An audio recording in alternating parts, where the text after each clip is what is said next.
People at the back, can you hear me clearly? Okay, good.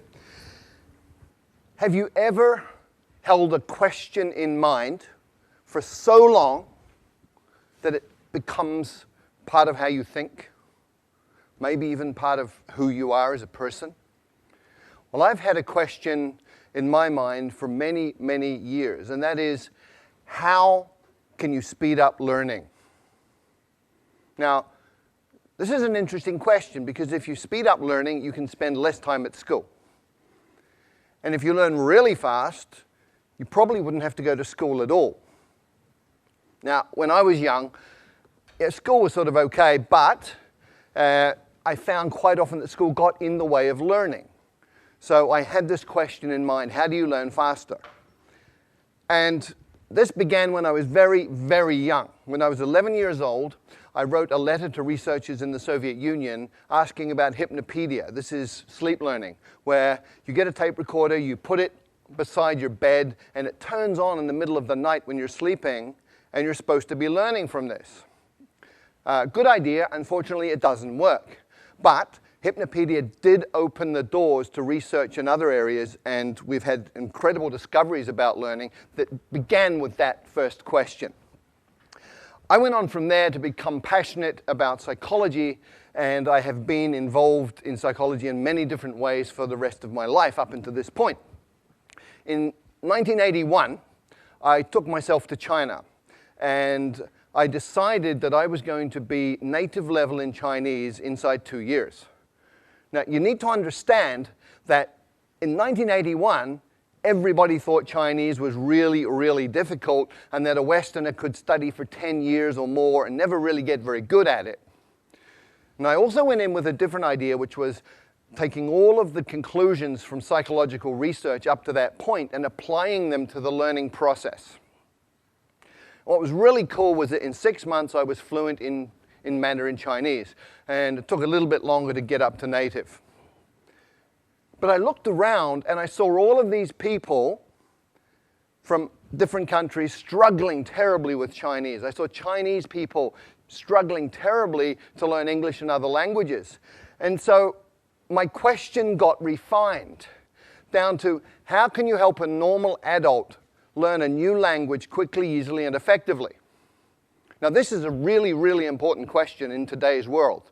We have massive challenges with environment. We have massive challenges with social dislocation, with wars, all sorts of things going on. And if we can't communicate, we're really going to have difficulty solving these problems. So we need to be able to speak each other's languages. This is really, really important. The question is, how do you do that? Well, it's actually really easy. You look around for people who can already do it. You look for situations where it's already working, and then you identify the principles and apply them. It's called modeling, and I've been looking at language learning and modeling language learning for about 15 to 20 years now. And my conclusion, my observation from this is that any adult can learn a second language to fluency inside 6 months. Now, when I say this, most people think I'm crazy. This is not possible. So let me remind everybody of the history of human progress. It's all about expanding our limits. In 1950, everybody believed that running 1 mile in 4 minutes was impossible. And then Roger Bannister did it in 1956, and from there it's got shorter and shorter.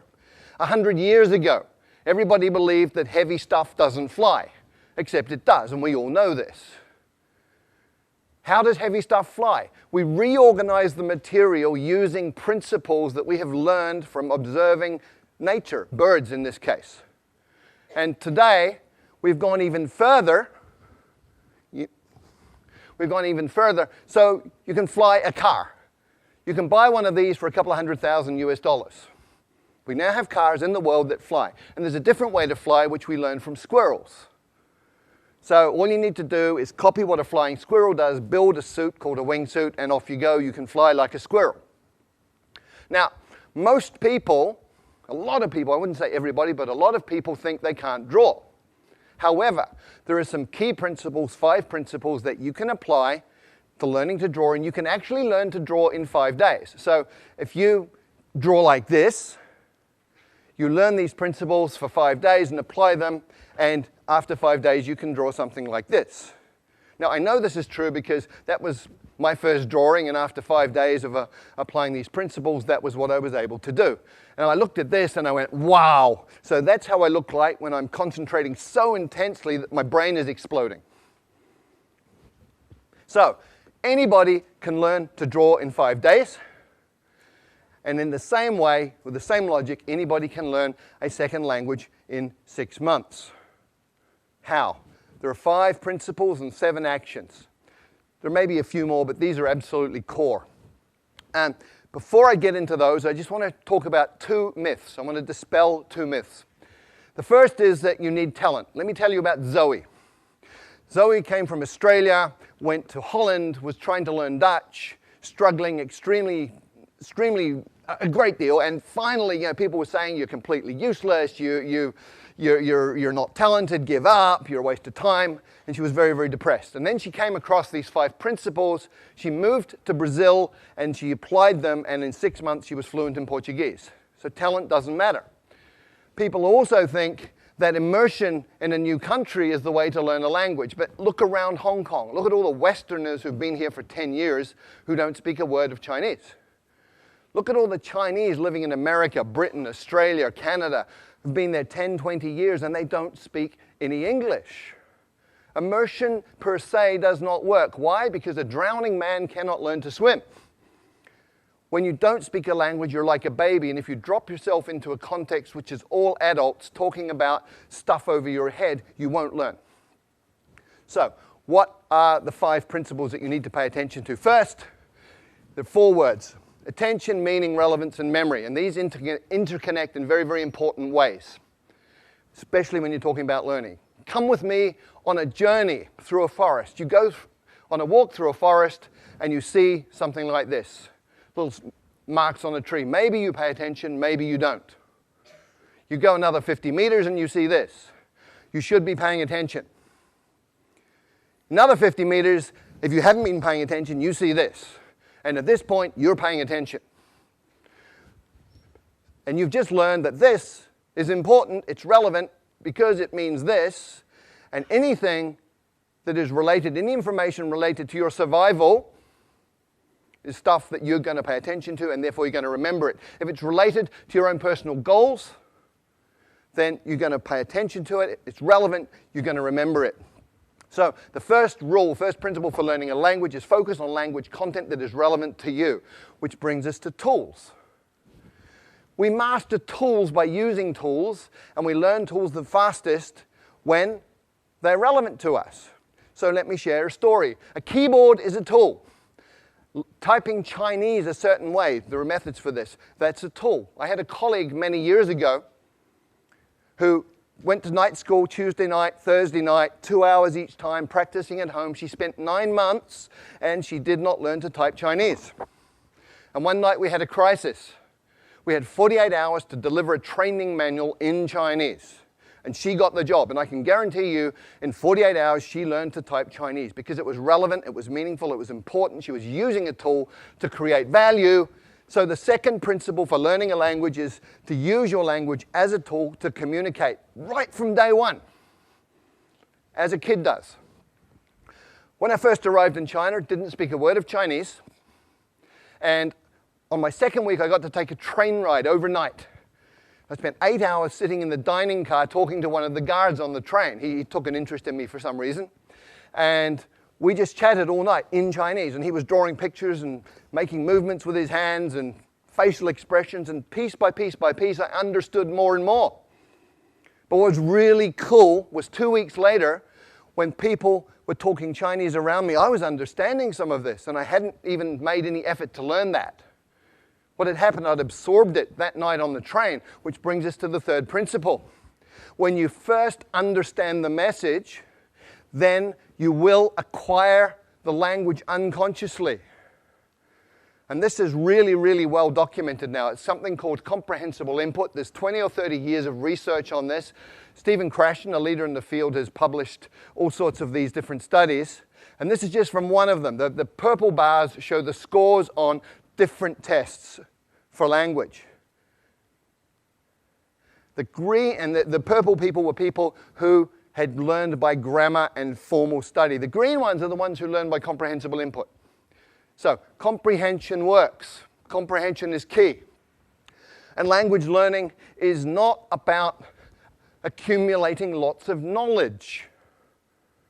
In many, many ways, it's about physiological training. A woman I know from Taiwan did great in English at school. She got A grades all the way through, went through college, A grades, went to the US, and found she couldn't understand what people were saying. And people started asking her, "Are you deaf?" And she was English deaf.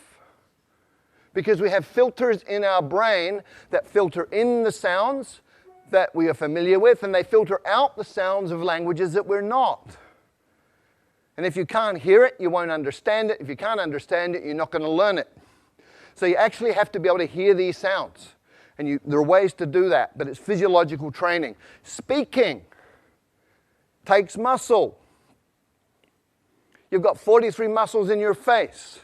You have to coordinate those in a way that you make sounds that other people will understand. If you've ever done a new sport for a couple of days and you know how your body feels, hurts, if your face is hurting, you're doing it right. And the final principle is state, psychophysiological state. If you're sad, angry, worried, upset, you're not going to learn, period.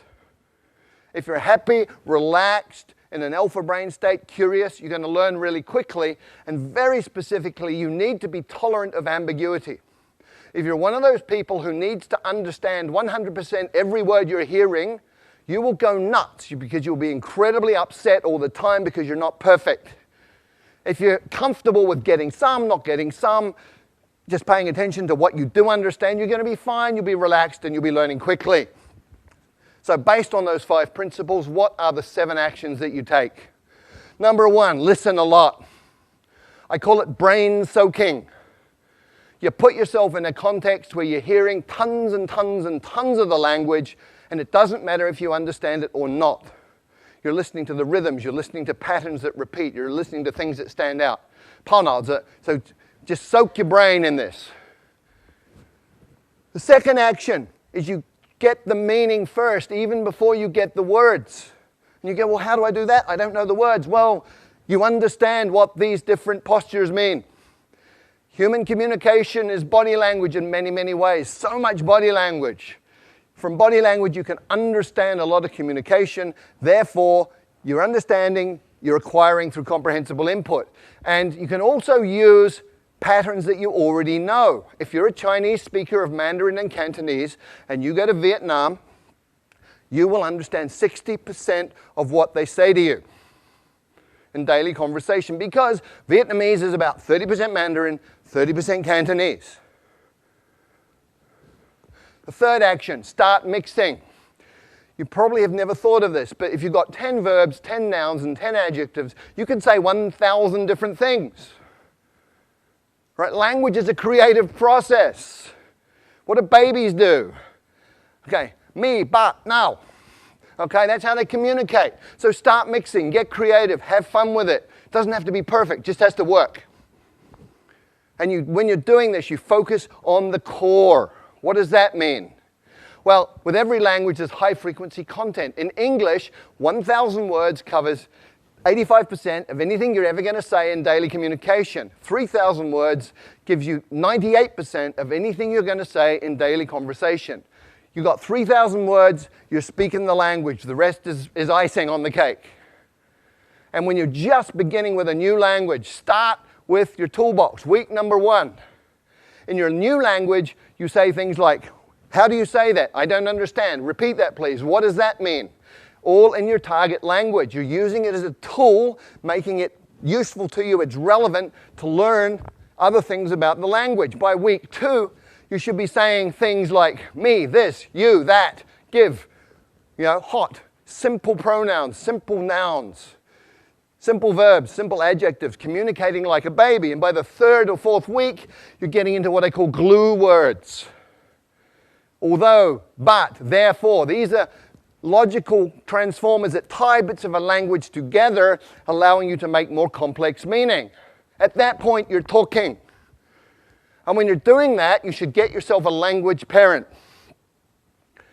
If you look at how children and parents interact, you understand what this means. When a child is speaking, it'll be using simple words, simple combinations, sometimes quite strange, sometimes very strange pronunciation. Other people from outside the family don't understand it. But the parents do. And so the kid has a safe environment, gets confidence. The parents talk to the children with body language and with simple language they know the child understands. So you have a comprehensible input environment that's safe. We know it works, otherwise none of you would speak your mother tongue. So you get yourself a language parent who's somebody interested in you as a person who will communicate with you essentially as an equal, but pay attention to help you understand the message. There are 4 rules of a language parent. Spouses, by the way, are not very good at this, okay? But the 4 rules are, first of all, they will work hard to understand what you mean, even when you're way off beat. Secondly, they will never correct your mistakes. Thirdly, they will feed back their understanding of what you're saying so that you can respond appropriately and get that feedback. And then they will use words that you know. The 6th thing you have to do is copy the face. You've got to get the muscles working right so you can sound in a way that people will understand you. There's a couple of things you do. One is you need to hear how it feels and feel how it sounds, which means you have a feedback loop operating in your face. But ideally, if you can look at a native speaker and just observe how they use their face, let your unconscious mind absorb the rules, then you're going to be able to pick it up. And if you can't get a native speaker to look at, you can use stuff like this. Sing, song, king, sung, hung. And the final idea here, the final action you need to take is something that I call direct connect. What does this mean? Well, most people learning a second language sort of take the mother tongue words and the target words and go over them again and again in their mind to try and remember them. Really inefficient.